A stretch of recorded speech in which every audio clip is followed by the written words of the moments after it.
Hey there, UniWarriors, it's Lodeous once again. Today I am going to talk about Khraleans versus Sapiens strategy. My first match is going to be on Hidden Secret map. It's made by Angkor. The credits per base are 75. The initial credits are 200. And this is based off another map called Crash Landing Final, which I think it's pretty good flattery to have your map imitated. I think that's a sign of a well-made map. So this is going to be interesting. There's these center bases are going to be where most of the fighting is going to revolve around. There's swamps blocking the opponent from approaching. There's good mountain and forest tiles on defense, and some med tiles at the back for healing. Anyway, this map is definitely a fun map, and I just wanted to go over some tactics you can use in Khraleans versus Sapiens. This is going to focus on what you can do as Khraleans, since I think you usually have a harder time with Khraleans. Anyway, without I will put on some music and then we will get going.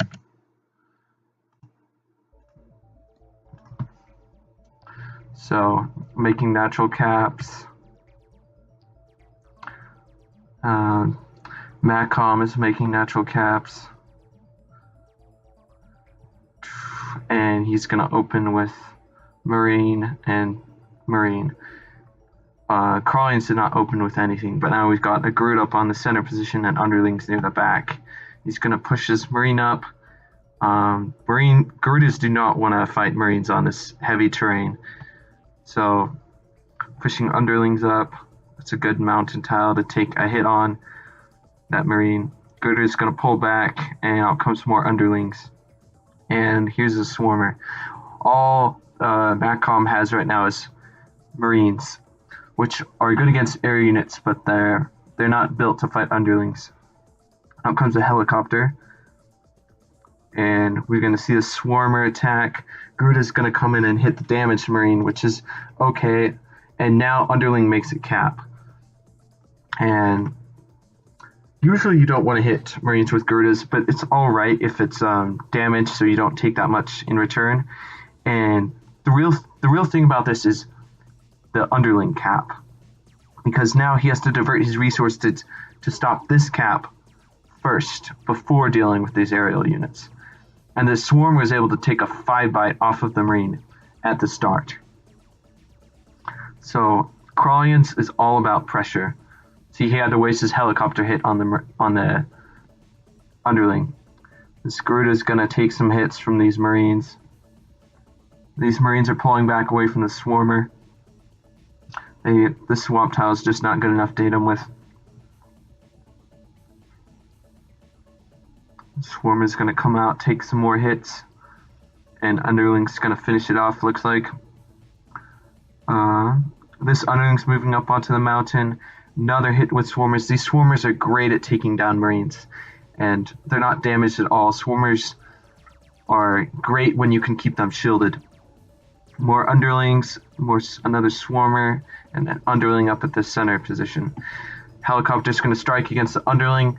This one advantage the Sapiens have is underlings have no air attack, so it's easy to pick them off with helicopters. But underlings trade great against Marines and keep the air units protected from these Marines. So he's going to kill that underling and attack this one on the mountain. Or Marines. So Sapiens usually go heavy on the Marines and then get some air units, which is good. This underling's coming up, still vying for this space position. And this Garuda was able to retreat back to the med tile and heal. So it's still very, very early on in the game. But the other thing about underlings is they have great mobility, and this allows you to make caps from further away and put more pressure. Ooh, that's going to be a big hit on the swarmer from that mountain tile. And out comes a second helicopter. So now Khraleans are pretty outnumbered here. This swarmer can't afford to get hit by a helicopter. And he hits this swarmer with the helicopter. And it goes down. And so Sapiens are pushing forward. So we'll see how the Khralian responds.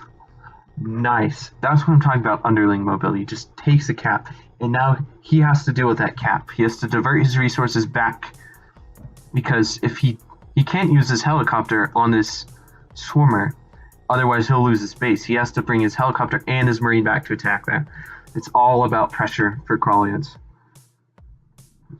So Garuda hit that damaged marine. Swarmer's going to take a bite, and then underling's easy finisher. And pushing just further up, damaging the marine so he can't be used effectively against these units in the south. More underling, another swarmer. There's 2 helicopters out, but only 1 Garuda. So these underlings are providing great shielding while these swarmer are taking everything down. And now he's going to stop that cap. And cap is stopped. But it's a good distraction. It's always advantageous to make a cap if you can distract them from attacking your heavier units. And it looks like another cap's going to go up. These swarmers take the marine off the base, and underlings ready to go. And Garuda's going to hit the helicopter to make it harder. So he has to focus. He can't finish off the Garuda. He has to focus on taking down the cap. And look, there's 2 fronts. So there's this front. These units are very isolated from these units. In fact, I haven't turned on the credit kills. Credit kills are roughly even, but the helicopters cost a lot more than the cheap Khralian units, so you could really apply numerical pressure. And he's going to barely be able to finish that cap. Out comes another helicopter. And we're seeing more action. These Garudas coming over to hit this helicopter. Ouch. So 10 HP helicopter taken down by flyers. Just numerical superiority of the Khralians. Now the Sapiens are supposed to be more mobile, but these air units can get around pretty fast. They just can't retreat very well. So it looks like he's going to take down a Garuda, but trading Garuda for helicopter is always advantageous since it costs 350 and a helicopter costs 500. And we've got another Marine and more guys pushing up. He's taking advantage of the fact that there's no underlings out here. Moving back and capturing a harbor. That's a good thing to do with 1 HP units because if you get through, I mean, you're pretty much going to die anyway, so you might as well take something. And if you distract them from by killing that, then which Khralian is actually going to do. He could have gone for a cap. That guy resurfaces, and Garuda takes a hit on the Marine, which is fine because he's damaged. And buried underlings come back up. Buried underlings aren't that great, but they can have some good one-time traps. But generally, I don't find them very useful against Sapiens. And helicopters are going in, attacking that Garuda. Very good. But as far as air power goes, the Khralians are vastly outnumbering them with 4 swarmers and a Garuda. I just want to take a second to calculate. 75, 1, 2, 3, 4, 5. There's 5 times 75 credits a turn. I don't know how much that is. Okay, they're clearing off the Marine. See, just 2 swarmers can instantly clear a base and then just allow a cap. Now he's going to attack this. So I think he's going in for an unstoppable cap now. Yeah, Garuda's coming up. Going to take down that helicopter. Swarmer's going to finish it off. So this underling is entirely shielded. And these guys back here are damaged, and there's so much in the way. And just that Khralian pressure. And that is GG right there. So, just these... I just want to point out just the ease at which the Khralian units over here can just come over and pressure. Sapiens are the most mobile race, but these air units are really fast, and basically the Khralian player dictated the where the match was fought the entire game with his caps and just his aggression. So as a Khralians player, you need to be aggressive, especially when there's an open base right here, because Garuda versus helicopter, you're gonna win. So you just have to clear the Marines, and if you put enough pressure on them, then they can't stand it. The Sapiens win when they can poke at you and lower your slowly build up a credit lead and just take you down from the side. And that is the end of match 1.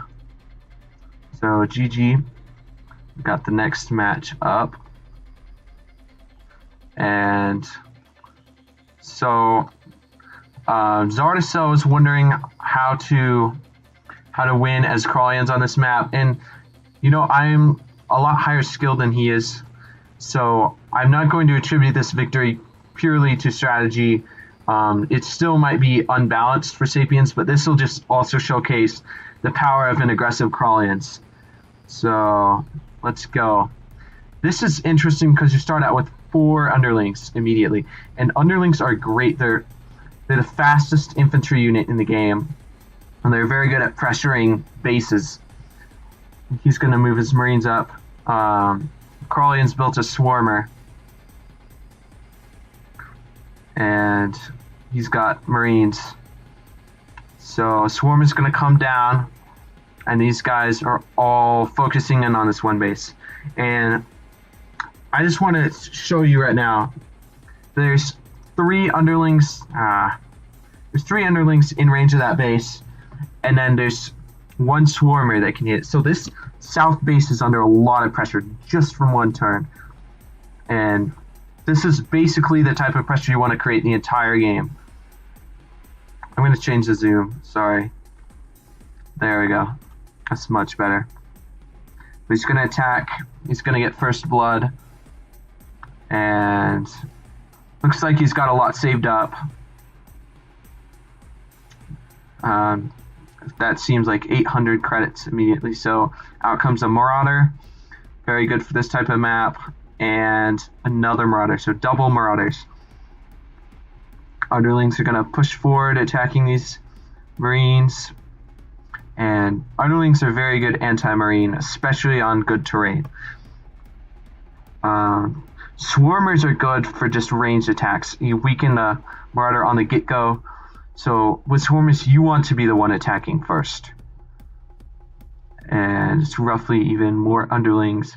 But again, I want to point out there's 3 underlings in range of this base and 2 swarmers. So there's massive pressure on this base.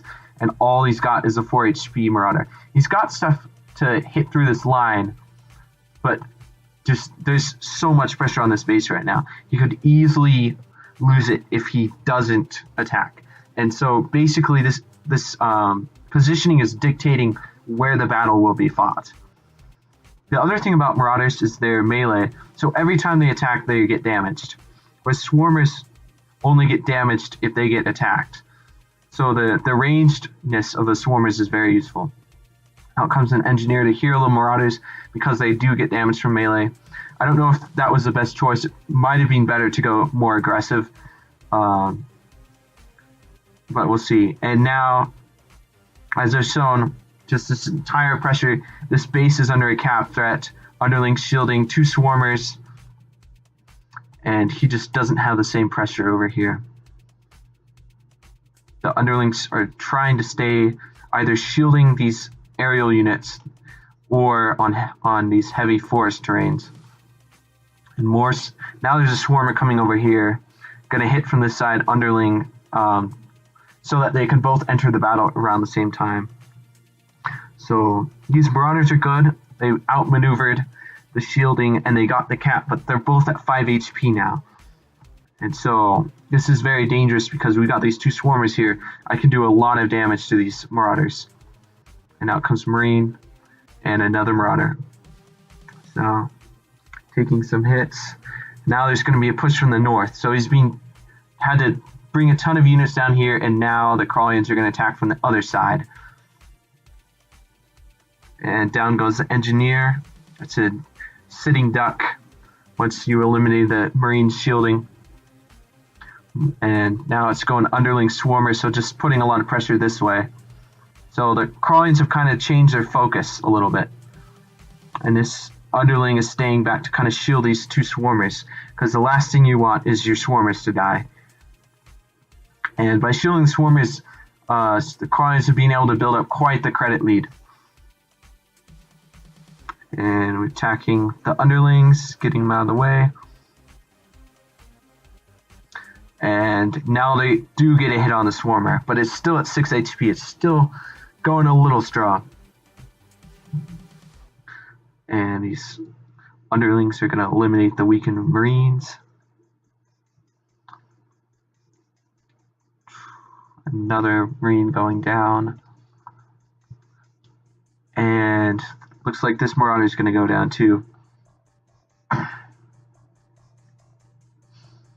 And these two swarmers up here at the top. I'm going to take down another marine. Just this ranged, they take no damage. So that's really the power of swarmers, is just their ranged attack, and then the underling mobility. So this swarmer is going to go down. But the Khraleans have a huge material advantage now from all that. You pressure them to make base caps, and then you capitalize on them having to defend their bases and leaving their units vulnerable. So that was a good exchange, but he couldn't kill anything. He couldn't kill this swarmer, so it's going to be able to retreat and heal. This marine's going down. Looks like that marine's going down. This underling mobility has been really powerful the entire time. Just the fact that they can move further than the marines gets them to the front lines quicker. This guy's moving back towards the med tiles. You can see probably the first use of them. I think building an engineer is probably a mistake, because he could have healed marauders back at the med tiles, unless, but it would have taken him out of positioning. So just got so little left. Khraleans are easily going to take this match. And just pure marines now. And that's a draw because unranked. It doesn't really matter. And it's just showcasing the power of Khraleans. So I hope you guys saw some interesting strategies in here. I really like Khraleans. They're not my favorite race. My favorite race is Titans, but I think there's a lot of power that you can unlock when you use them right. So just try to be aggressive, but thoughtful about your aggression. All right? You don't want to just go in there blindly. And that's going to be all. Thanks for watching.